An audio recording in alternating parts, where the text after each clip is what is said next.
What's going on, everybody? Mike Stadler, Carl Bethke with the Obsession Podcast back at you. Hey, Carl. Hey, Mike. How you doing? I'm doing pretty good. Doing pretty good. Pretty good. Pretty good. A few weeks away here from The season. the mule deers and the antelopes.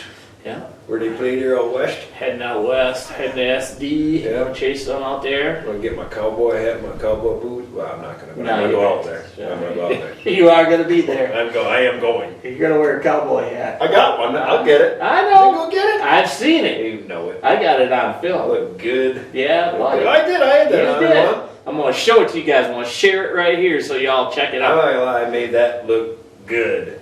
He was kind of pretty. Anyway, And so we're moving my on. wife thinks it looks good. That's all I really That's matters. true. So, I got a question here, Carl, What do you got there, Mike? from Dan. With Dan, though. Dan says, no, he asked me, he's like, what's the normal home range of deer? Deer or bucks? I'm just gonna say deer. He said Okay, deer. we'll go Like, with deer. male, female. Huh. It varies. It does. It does. I So was, do just we want looking to up, I was looking up some stuff. we want to get technical? Yeah, we're gonna get tech. We're gonna get all sorts of technical. Well, why don't you tell me what you looked up? Because I'm sure there's. Well, it's pretty much Opinions. it's what we know. Yeah. This is all, and I looked up probably because I just wanted to see if it really varied between what the biologists Yep. and stuff say, And what we know. and what we always say, and it really is. Everything's within. I mean, it's close. Yeah.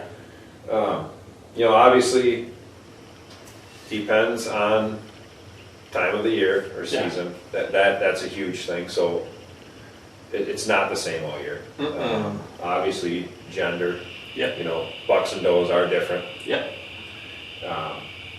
Availability of food, water, Which comes down to the time of year. shelter. Shelter. From the wind. You know, so again, all different. Summer, typically, both male and female have a general home range of about 530 acres. Seems legitimate. Legitimate. Legitimate. And that's honestly, like, I looked up, I think, 5 different biologists, and they were all within 10 Yeah. yards. Yeah, I've heard that 500 You know, to 600. Yeah. For You know, you know, what's a square mile? 660. Ish. Yes. 600 acres. Yeah. 600 acres. So, I mean, which is about normal. Yep. September and October. We know this. Yeah. So, the buck's home range, obviously, most of them say can increase up to 55% Yep. from, you know, that summer into coming into that fall, to about a square mile. Yeah. So it increases up that much. Yep. Females actually shrink a little bit in that time. Yeah. Yeah, down to around 200 acres, which is why, and we talk about this all the time, like, those pretty much stay Yeah. put. They do. Their traveling is a lot shorter than bucks. Yep. Which is why we're always trying to start progress for bucks. That's a fact. You know. Which you can check out the small property layouts every Wednesday. Get it. Get you some. November, Yeah. Yeah. buck's home range can triple in size. Can. Yep. Can to almost 3 square miles. Yep. And now, yeah. So there's a lot of variables in all this too. For sure, But 100%. Yep. Um, This is what the books say. Yeah, I'm just telling you that. Wildlife biology. We'll get into our own thing, you know. Yeah. And females can increase up to around 255 acres or so. They add a little bit, Based off of food. basically, yes. Which again, that's how I started everything. Yeah. Everything depends on that, you know. Yeah. Rut, Yes. male home range can expand to around 850 acres on average. Yep. However, most bucks stay within their core range. Yeah. during that time. Yeah. We know. And that's the age group thing Right. we'll talk about shortly. Spending considerable time in their core area, whatever they deem at that point of the year to be their core area. Yes. You know, that's my main, that's my biologist stuff that I looked up. Right, and all that makes perfect sense. It If you look up any of the stuff from like MSU or Yep. stuff like that, that's exactly what you're going to read in there. So, here's what we know. Bucks have a summer range and a fall range. Okay, so the numbers that they're talking about includes the summer range and the fall range. Okay, and certain variables also involved are age group of the animals. So a 1.5-year-old buck has got a bigger range than a 5, 6, or 7-year-old buck. Yeah, those older bucks tend to stay Yeah, wherever they've been comfortable. what we've seen and what we've documented is bucks that become 5 to 7, their core area shrinks to 100 yards probably, or 100 yards, 100 acres. And older is even less than that. We had one buck in particular down at the brother-in-law's place, Double Fork. His core, and he was 8.5 when he got taken by my brother-in-law, was 40 acres. He never left it. It was the safest place for him, and he knew it. Yep. And he had plenty of women, Yep. and he knew it, and he never left it. And that's how he got killed. But 8.5 years old is a smart deer, so he didn't show himself a lot. Now, let's just take, for instance, a 1.5-year-old buck to we'll say a 3.5. 3.5-year-old buck.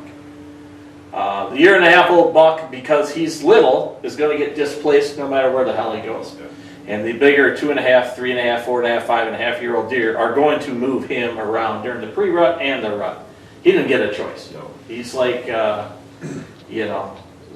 small guy walking into the bar and trying to beat the big guy. Okay. Then a 2.5-year-old's a little bit better than that, not a lot. But a 3.5-year-old buck, at least in our state here in Wisconsin, and people will argue, but I'm going to tell you right now, a 3.5-year-old buck in Wisconsin is educated, smart, and probably what most of you would consider a mature buck. Pretty smart. Pretty smart. Yeah, a mature buck. Yeah. In the state of Wisconsin. And I would say in southern Wisconsin, probably Pope and Young deer for sure, if not, mid Pope and Young numbers. Could be up to 150 inches.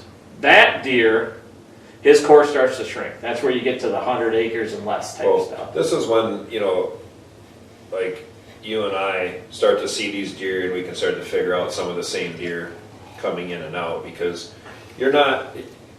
most of us out there and you that are listening to us don't have enough property to keep 1.5-year-old bucks and know that same 1.5-year-old is coming back to be a 2.5, and a 2.5 to a 3.5. Right. Usually you got to get them a little older on your property, and if they come there a couple of years, like we've both done it. Yeah. But they have characteristics that we see and we know it's the same buck. Right. Coming back. So, because those young ones trap. Right. They get bumped out. They're not going to stick around. Yeah, and if they go to the wrong property, they're going to get They're going to blasted. get shot. Yeah. Yeah. Or they go on to public or whatever. I agree 100%.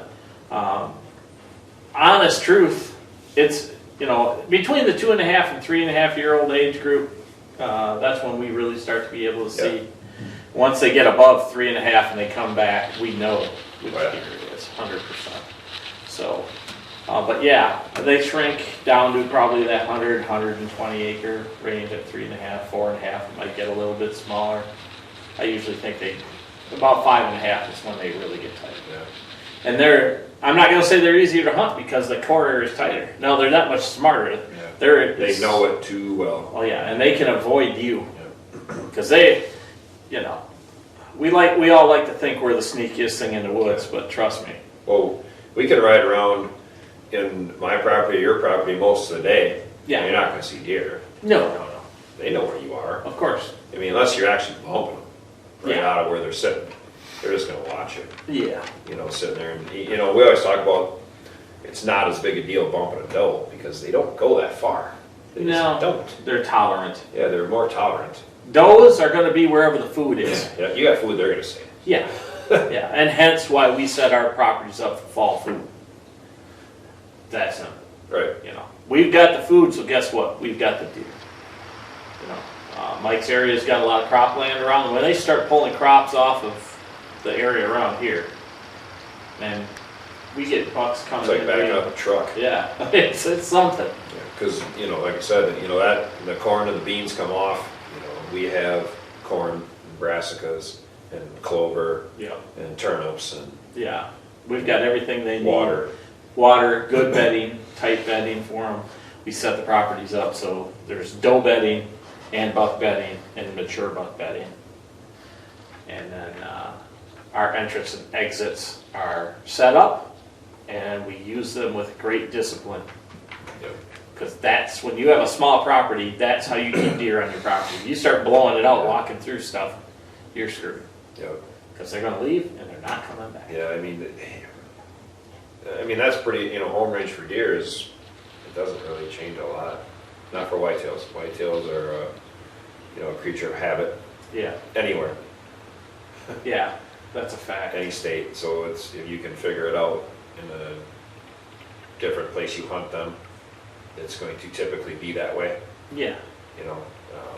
Yeah, and I don't know, I mean, there might be a few people listening that have huge pieces of property, you know, 250, 300.